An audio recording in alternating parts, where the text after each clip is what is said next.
கோளும் ஒன்றாய் காண அங்கு கற்பகம் என்னும் கடவுளின் மெய்யில்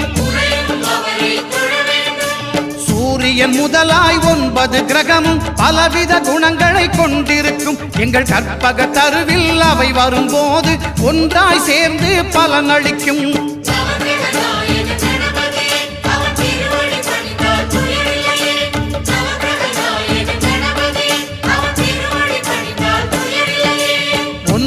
கோளும் ஒன்றாய் காண அங்கு கற்பகம் என்னும் கடவுளின் மெய்யில்